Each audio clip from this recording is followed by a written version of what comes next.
예, 오늘 함께 나누실 말씀은 에스더서입니다. 우리 계속 에스더서를 읽었었는데요. 에스더 4장 14절에서 17절까지 말씀, 짧으니까요. 우리 한 목소리로 함께 봉독했으면 좋겠습니다. 에스더 4장 14절에서 17절까지 말씀입니다. 시작. 이때에 내가 만일 잠잠하여 말이 없으면 유다인은 다른 데로 말미암아 노임과 구원을 얻으려니와 너와 내 아버지 집은 멸망하리라. 내가 왕후의 자리를 얻은 것이 이때를 위함이 아닌지 누가 알겠느냐 하니 에스더가 모르드게에게 화답하여 이르되 당신은 가서 수산에 있는 유다인을 다 모으고 나를 위하여 금식하되 밤낮 3일을 먹지도 말고 마시지도 마소서. 나도 나의 시녀와 더불어 이렇게 금식한 후에 규례를 어기고 왕에게 나아가리니 죽으면 죽으리라 하니라. 모르드게가 가서 에스더가 명령한 대로 다 행하니라. 아멘. 저희 예배 마치고 계속해서 그 에스더서를 읽었던 기억은 있으시죠? 예. 에스더서를 다 읽은 걸로 저는 알고 있는데, 그래서 우리 에스더 전체적인 그 내용을 좀 잠깐 요약한 영상을 좀 보도록 하겠습니다. 잠깐만 좀 틀어주시죠. 네, 요거 보시고 우리 말씀 계속 나누도록 하겠습니다. 에스더서입니다. 성경에서 가장 흥미진진하고 특이한 책 중 하나인데요. 배경은 이스라엘 민족이 바벨론의 포로가 된 지 100년이 지났을 때입니다. 일부 유대인은 에스라와 느헤미야에 나오듯 예루살렘으로 돌아갔지만 다수는 여전히 남아 있었는데, 에스더서는 페르시아 제국의 수도 수사에 살던 유대인 공동체에 관한 이야기죠. 중심 인물은 모르드게와 그의 조카 에스더라는 두 명의 유대인이고, 페르시아 왕은 술을 좋아하는 어리숙한 사람으로 페르시아 관료인 하만은 교활한 악당으로 묘사됩니다. 성경에서 이 책의 특이한 점은 하나님이 언급되지 않는다는 건데요. 단 한 번도요. 좀 이상하죠? 원래 성경은 하나님에 대한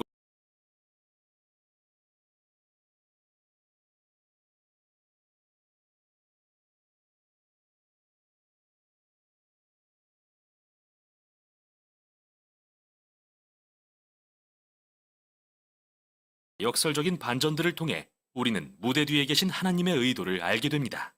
그럼 이야기로 들어가 볼까요? 최근 페르시아 왕이 두 번의 성대한 잔치를 총 187일에 걸쳐 베푸는 걸로 시작합니다. 목적은 자신이 얼마나 위대하고 대단한지 과시하려는 것이었죠. 잔치의 마지막 날, 그는 거나하게 취해서는 자기 아내인 와스디 왕후에게 나와서 아름다움을 뽐내라고 요구합니다. 그녀가 거절하자 화가 난 왕은 술김에 왕후를 폐위하고 남편이 자기 집을 주관하여야 한다는 우스꽝스러운 조서를 온 페르시아에 공표합니다. 그리고 새로운 왕후를 찾기 위한 미인 대회를 엽니다. 정말 유치한 드라마 같죠? 그런데 바로 여기서 에스더와 모르드게가 등장합니다. 에스더는 자신의 유대인 신분을 숨기고 대회에 나가 우승합니다. 그리고 에스더에게 매료된 왕은 그녀를 페르시아의 새 왕으로 세웁니다. 이후 더 기막힌 일이 벌어지는데요. 우연히 모르드게는 내시 두 명이 왕을 암살하려는 음모를 엿듣게 됩니다. 이 일을 전해 들은 에스더는 왕에게 사실을 알리고 모르드게는 왕의 목숨을 구한 공로를 인정받게 되죠. 시작부터 여기까지 어디에도 하나님이 언급되지 않지만 모든 일이 섭리대로 진행되는 것 같은데요. 하나님은 무엇을 하시려는 걸까요? 계속 읽어보겠습니다. 다음으로 하만이 등장합니다. 그는 사실 페르시아인이 아니라 아각 사람으로 불리는 고대 가나안 족속의 후손입니다. 사무엘상 15장에 나온 것처럼요. 왕은 하만을 왕국에서 가장 높은 자리에 앉히고 모든 자가 그의 앞에 무릎 꿇도록 명령합니다. 그런데 모르드게가 그를 보고도 이를 거절하자 하만은 당연히 분노로 들끓습니다. 그는 모르드게가 유대인임을 알게 되자 왕을 설득해서 모든 유대인을 진멸하는 끔찍한 조서를 제정하는 데 성공합니다. 그리고 유대인을 진멸할 날짜를 정하려고 주사위를 던지는데 주사위는 히브리어로 부르입니다. 이건 나중에 다시 보기로 하죠. 11개월 후인 아달월 13일 모든 유대인이 죽게 되었습니다. 그 후 하만과 왕은 잔치를 열어 이 끔찍한 결정을 기뻐합니다. 이제 초점은 모르드게와 에스더에게 맞춰집니다. 이들은 유대인의 유일한 소망이죠. 그들은 에스더가 왕에게 자신이 유대인임을 밝히고 하만의 조서를 철회하도록 요청할 계획을 세웁니다. 그러나 왕이 부르지도 않았는데 나아갔다가는 페르시아법에 따라 죽을 수도 있었죠. 이때 모르드게가 중요한 말을 합니다. 그는 에스더가 침묵한다 해도 다른 곳에서라도 유대인을 위한 구원이 임할 거라고 믿죠. 그래서 에스더에게 묻습니다. 내가 왕후가 된 것이 이때를 위한 것인지 누가 알겠느냐? 이에 에스더는 용기 있게 회답하며 왕에게 나아갈 것을 결심합니다. 내가 죽으면 죽으리이다. 이제부터 우리는 역설적이게도 하만의 악한 계획이 뒤집어지는 것을 보게 됩니다. 에스더는 왕과 하만을 첫 번째 잔치에 초대하고 나서 내일 두 분을 잔치에 다시 초대해서 특별한 요구를 하고 싶다고 말합니다. 만취한 채 잔치를 떠난 하만은 길에서 모르드게를 보고 화가 머리끝까지 나서 내일 아침에 모르드게를 매달도록 높은 장대를 세우라고 명령합니다. 모르드게와 유대인에게 최악의 상황같이 보입니다. 그러나 한순간에 이야기가 전환됩니다. 마침 그날 밤 왕은 잠이 오지 않아 침상에서 궁중실록을 읽게 합니다. 그런데 마침 전에 모르드게가 자신의 목숨을 구했던 사건을 듣게 됩니다. 완전히 잊고 있었던 일이죠. 다음날 아침 하만이 모르드게의 처형을 요청하러 들어오자 바로 그때 왕은 하만에게 자신의 목숨을 구한 모르드게를 공개적으로 치하할 것을 명령합니다. 하만은 모르드게를 왕의 말에 태운 채 성안 거리를 다니며 모두에게 그를 칭송하라고 해야 합니다. 바로 이 순간이 이 책 전체의 전환점이죠. 이제 하만은 몰락하고 모르드게는 부상하기 시작하는데요. 어떻게 되는지 보시죠. 에스더의 두 번째 잔칫날이 되었습니다. 왕과 하만이 도착하자 에스더는 먼저 자신이 유대인임을 밝힙니다. 둘째로 하만이 왕을 구한 모르드게와 에스더 자신 그리고 모든 유대인을 말살하려는 조서를 제정했음을 알립니다. 술에 거나하게 취한 왕은 이 이야기를 듣자 다시 한번 분노가 극에 달해서 모르드게를 매달기 위한 장대에 하만을 처형하라고 명령하기에 이릅니다. 하만에게는 참 역설적이면서도 끔찍한 결말입니다. 그러나 하만을 처형한다고 유대인 말살 조서가 없어지는 것은 아니죠. 그래서 에스더와 모르드게는 조서를 되돌릴 계획을 세우려다가 왕이 한번 공표한 조서는 철회할 수 없다는 걸 알게 됩니다. 그래서 대신 왕이 모르드게로 하여금 새로운 조서를 제정하게 하죠. 모든 유대인이 말살될 뻔한 아달월 13일에 이제는 유대인이 자신을 방어하고 그들을 해하려는 자들을 죽이라는 조서가 내려집니다. 모르드게와 에스더를 비롯한 유대인들은 잔치를 열고 이 새로운 조서를 기뻐합니다. 또 모르드게는 왕의 최측근으로 높아지죠. 마침내 그날이 왔지만 유대인들은 대적들을 무찌르고 승리를 누립니다. 먼저 그들은 하만의 가족을 처형하고 함께 음모를 꾸민 페르시아 관료들도 처형합니다. 다음 날에는 왕국 전역에서 유대인을 해하려 음모했던 사람들을 죽일 수 있는 허락을 받습니다. 이 사건은 말살당할 위기에서 구출된 유대인들에게 기쁨의 축제가 됩니다. 그 후 이야기는 에스더와 모르드게가 어떻게 이틀간의 불임절 축제를 제정하고 유대인이 멸망에서 구원된 날을 기념하게 했는지 보여줍니다. 이 날의 이름은 하만이 던진 주사위에서 유래되었죠. 기억하시나요? 부르임. 책은 모르드게가 페르시아 왕국의 2인자 자리에 앉게 되는 짧은 이야기로 마무리되는데요. 여기서 우리는 모르드게의 위대함과 포로였던 유대인들의 형통함을 보게 됩니다. 이제 한 발짝 물러서서 전체 이야기의 구성을 살펴보죠. 이야기는 반전의 순간들로 가득 차 있는데 책 전체에 걸쳐 구체적인 반전들이 구조적으로 배치된 걸 알 수 있습니다. 먼저 왕의 위대함과 잔치 그리고 조서는 모르드게의 위대함과 잔치 그리고 조서와 비교됩니다. 에스더와 모르드게가 처음에 왕의 목숨을 구했다면 마지막에는 모든 유대인의 목숨을 구합니다. 하만의 높아짐과 조서 그리고 잔치는 모르드게의 높아짐과 조서 그리고 잔치로 뒤바뀝니다. 중심부에는 에스더와 모르드게가 계획을 세우는 장면들이 있습니다. 또한 에스더의 두 잔치는 전체 이야기가 전환되는 가장 중요한 순간에 기틀이 됩니다. 하만은 낮아지고 모르드게는 높아지는 순간 말이죠. 대단합니다. 이 책의 또 하나의 특징은 등장인물의 도덕적 해이인데요. 술 취함과 분노, 섹스와 살인이 가득하고 에스더와 모르드게도 예외가 아닙니다. 이방인과 결혼하거나 부정한 음식을 먹는 등 율법의 계명들을 범했다는 것은 말할 나위도 없죠. 이 이야기는 모르드게와 에스더를 도덕적 모범으로 삼거나 그들의 모든 행동을 지지하는 게 아니라 위기 가운데서도 하나님을 신뢰하고 소망하는 사람의 본보기로 삼으려는 것입니다. 에스더서가 던진 첫 질문으로 다시 돌아가 봅니다. 왜 하나님이 언급되지 않는 걸까요? 이 책의 요지가 하나님이 계시지 않은 것 같은 포로 기간에 그리고 이스라엘이 율법에 불순종할 때 하나님이 그들을 버리셨다는 걸까요? 당신의 약속을 잊으셨다는 걸까요? 에스더서는 아니라고 합니다. 이 책은 엉망진창이고 도덕적으로 흐려진 인류의 역사 속에서도 하나님은 여전히 일하시는 분이며 도덕적으로 해이해진 사람들의 신실함마저 사용하셔서 목적을 이루시는 분임을 보여줍니다. 그래서 에스더서는 우리에게 하나님이 일하시는 것 같지 않을 때도 그분의 섭리를 기꺼이 신뢰하고 아무리 상황이 어렵더라도 하나님께서 그의 세상을 반드시 구원하신다는 것을 소망하길 요구합니다. 이게 바로 에스더서가 전하는 내용입니다.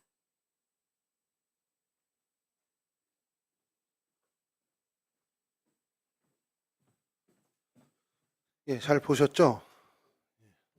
에스더서 읽었던 기억 납니까? 기억이 안 날 거예요. 안 나야 정상입니다.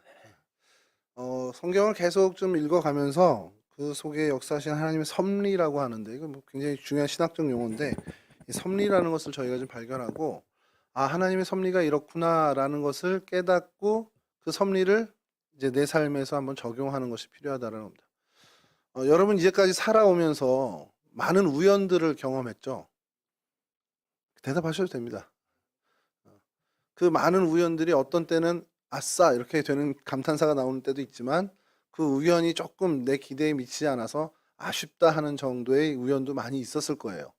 자, 근데 그게 일단 세상 사람들은 그것을 다 운이라고 그러고 우연이라고 그러고 뭐 어떤 뭐 쌔복이라는 이런 표현까지 쓰는데 그런 용어들로 해가지고 전체적으로 좀 운이 좋았다라는 표현들을 많이 하죠.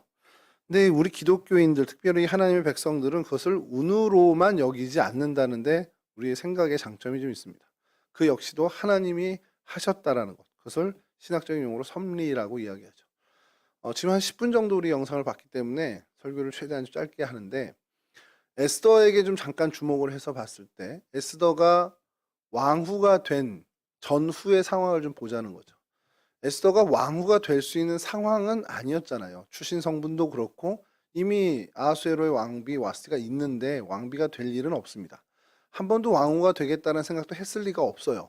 그리고 그 주변에 누구도 에스더를 바라보는 에스더 주변에 누구도 이 아이가 자라서 뭐 왕후가 될 거야라고 생각하는 사람은 단 한 사람도 없었을 겁니다.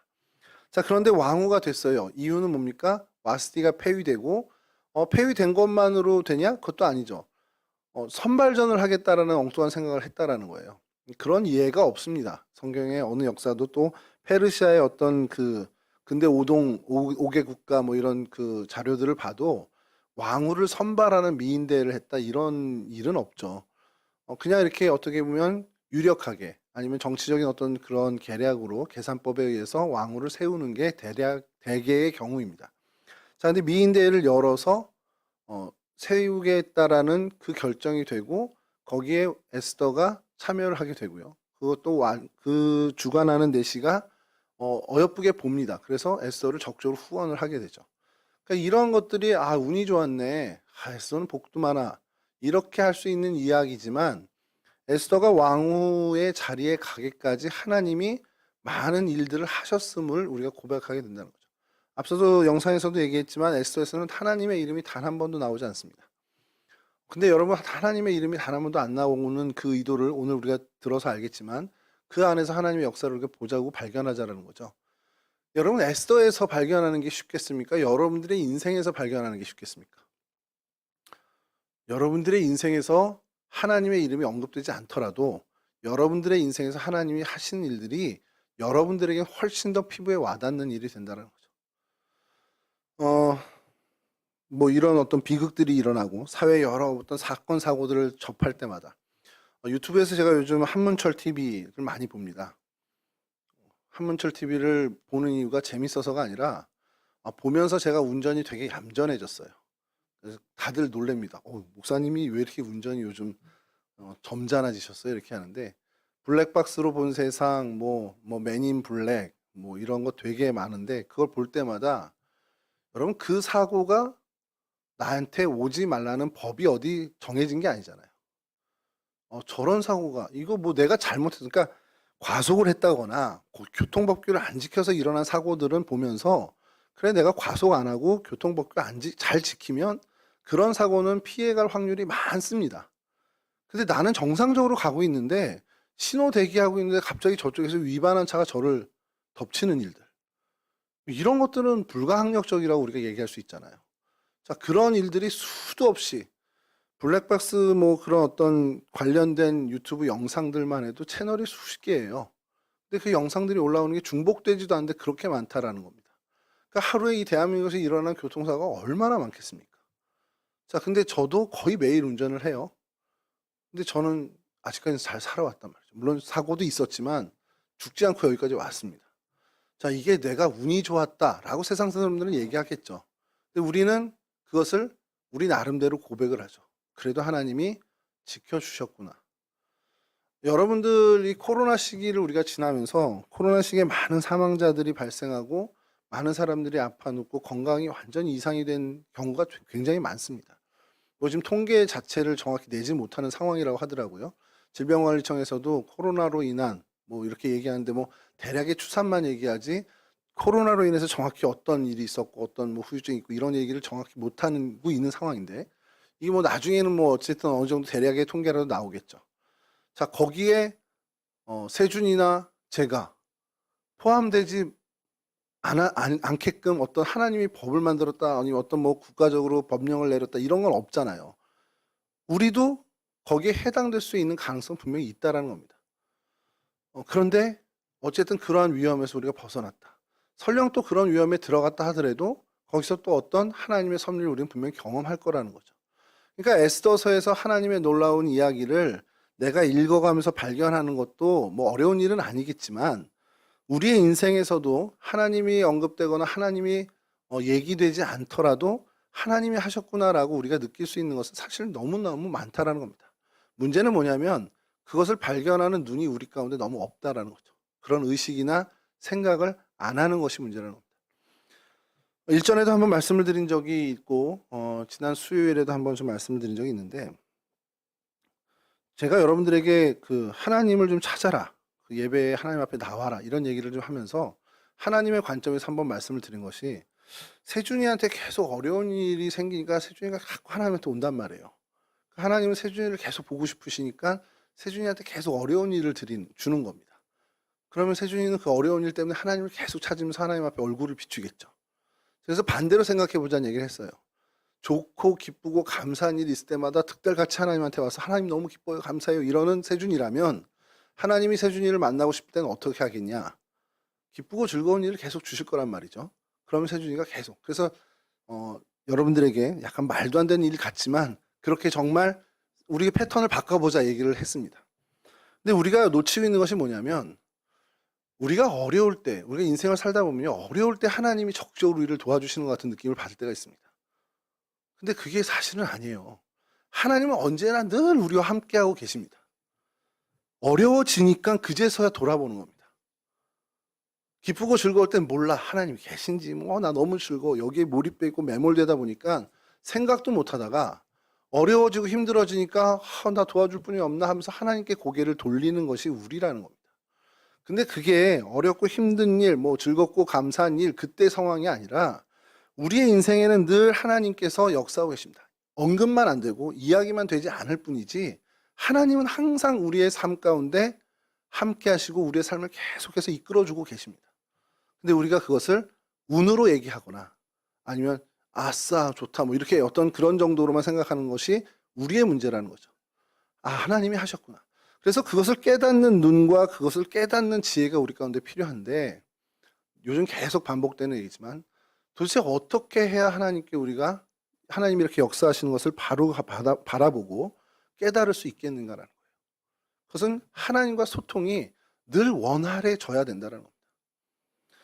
오래된 친구는요, 특별히 무슨 얘기를 하지 않아도 뭘 원하는지 이제까지 그와 함께 있었던 모든 생각들, 모든 어떤 교제 시간들이 쌓이다 보니까 이 친구가 말은 안 해도 뭘 원하는지 또 뭘 하고 싶은지 이런 것들이 다 보입니다.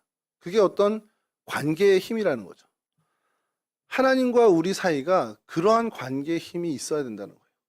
하나님이 뭘 원하시는지 하나님의 뜻이 무엇인지를 계속 뭐 정말 중간고사, 기말고사 풀듯이 하는 것이 아니라 그냥 쳐다만 봐도 하나님을 생각만 해도 하나님 이걸 원하시겠구나라는 것을 정말 우리가 뭐 어느 가수의 제목처럼 본능적으로 좀 알 수 있는 그런 관계의 힘을 길러야 한다는 겁니다. 그러니까 하나님과의 소통이 원활해지면 질수록 우리는 하나님의 뜻을, 그리고 하나님이 우리의 생각 가운데, 우리의 삶 가운데 계신 것을 알아차리고 깨닫기가 쉽다라는 거죠. 그럼 한번 여기서 얘기하죠. 하나님과의 이 소통의 관계가 깊어지고 그 소통이 원활해지는 그 방법이 어디에 있을까요? 예, 기도와 말씀뿐입니다, 사실은. 자, 근데 기도와 말씀 생활을 얘기하면 우리가 오해하는 것이, 그럼 성경 말씀 많이 보고 기도 많이 하면 돼. 시간을 많이 늘린다고 그것이 되는 거라기보다는 하나님 앞에 예배자의 삶을 살아야 된다는 겁니다. 하나님이 나의 인생의 주인이십니다.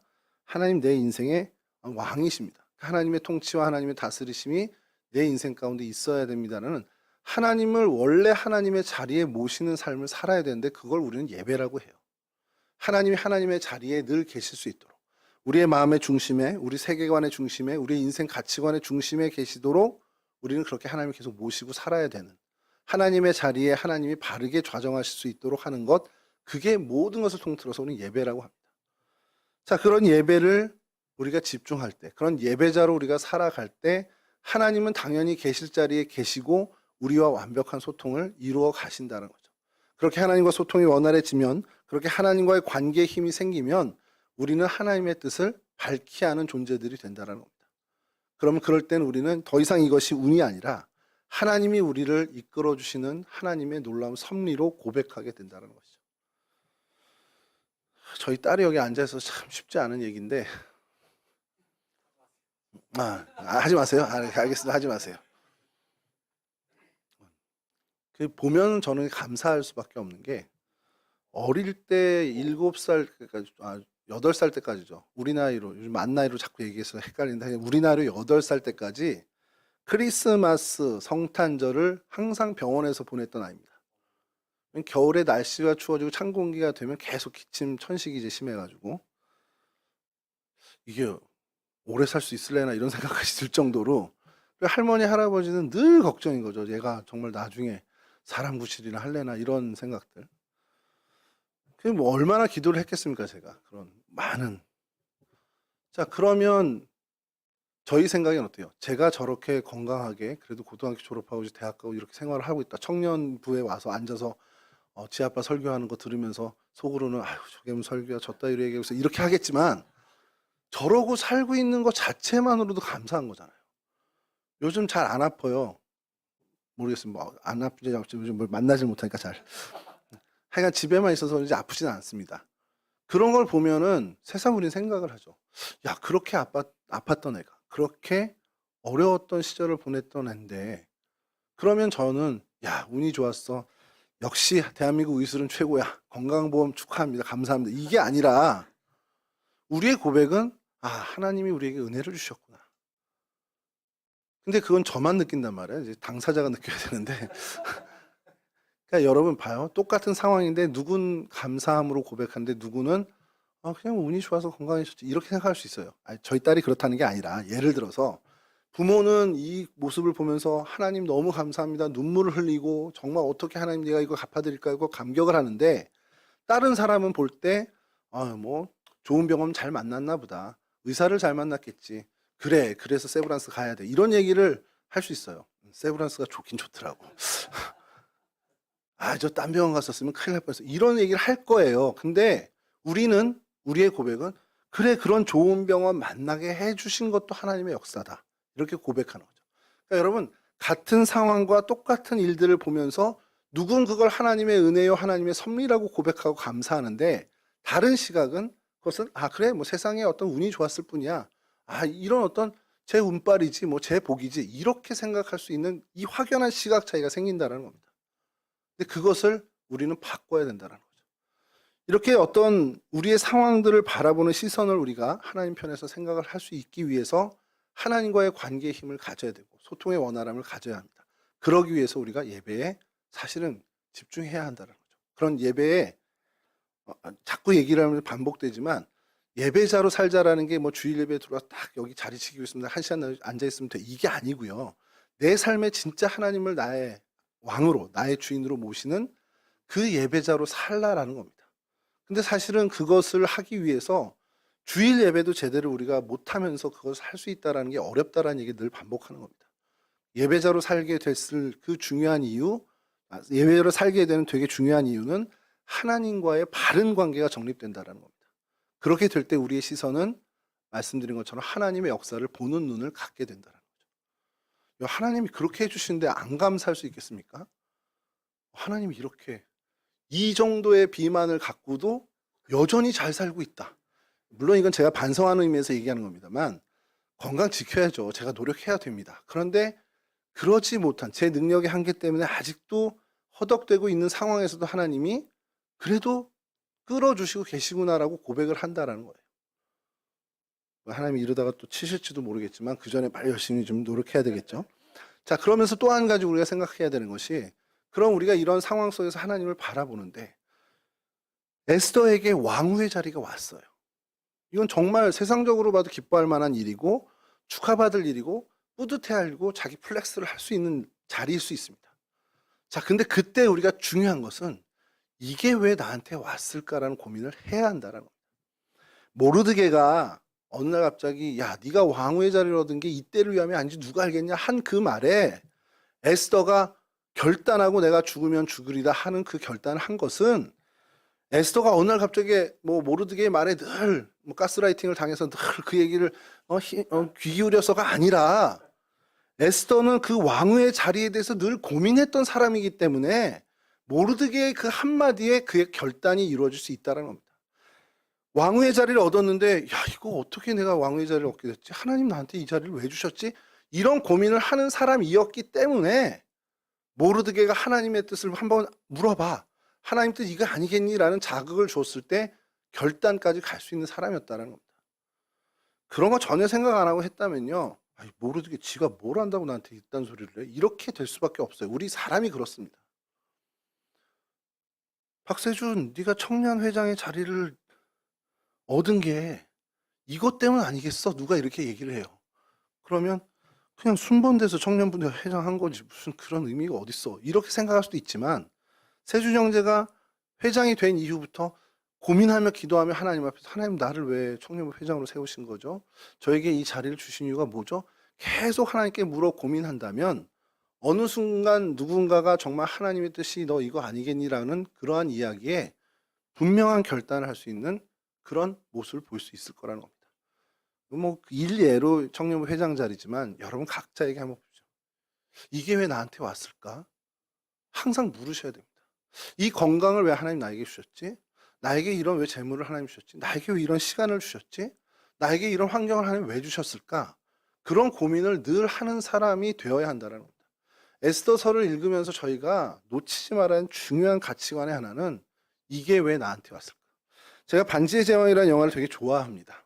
그 반지 원정대 1편부터 하는데 왜 좋아하냐면 너무 정말 성경적인 메시지가 담겨 있어요. 여러분 그 절대 반지를 가서 불구덩이에 넣어야 돼요. 그래야 이 모든 평화가 일어나는 건지 다 알게 된 겁니다. 그럼 쟤 보내면 되겠네 하고 빠지면 돼요. 근데 모르도인가요, 걔? 포르도? 그 호빗 쪽에 그 힘없는 애들이 왜 갔겠냐는 거예요. 그들의 생각엔 이 반지가 왜 나한테까지 왔을까? 그 고민의 답은 그래 내가 가서 넣어야 되는 거구나. 그런 해답을 찾은 겁니다. 그 고민이 없다면 그런 결단 안 했겠죠. 전 그 돌킹이라는 분이 물론 이제 기독교 문학가긴 하지만 성경적인 메시지를 정말 잘 담았구나. 그리고 환타지 속에 참 숨겨놨구나라는 것을 보면서 야, 에스도 당시에 그런 문학이었겠구나 생각을 하는 겁니다. 근데 여러분 반지의 제왕이나 에스더나 그것보다 더 리얼한 하나님의 역사와 하나님의 섭리가 우리 각각의 인생에 있다라는 겁니다. 종원이가 왜 서울대 갔을까요?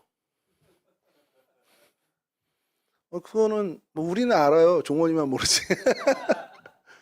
종원이가 고민할 문제입니다. 왜 하나님 나에게 이런 기회를 주셨고 이런 진학을 열어주셨을까요? 하나님 나에게 왜 동성교회 청년부의 청년부원이 되게 해주셨을까요? 하나님 왜 나는 청장년인데 유방영 권사님이 자꾸 득달같이 괴롭혀서 이 예배에 나와 앉아 있을까요? 고민하셔야 됩니다. 왜 하나님이 그렇게 하셨는지, 어떤 때를 위해서, 무엇을 위해서 하나님이 지금부터 이렇게 포석을 깔고 계시는지 우리 계속 고민해야 됩니다. 그러면 그 하나님의 때에, 하나님의 그 일에 분명히 우리는 쓰임받는 인생이 된다는 사실입니다.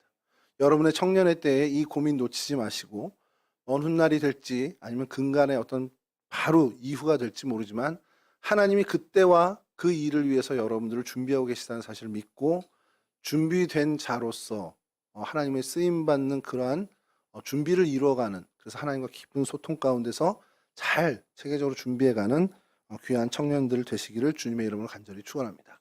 기도하겠습니다.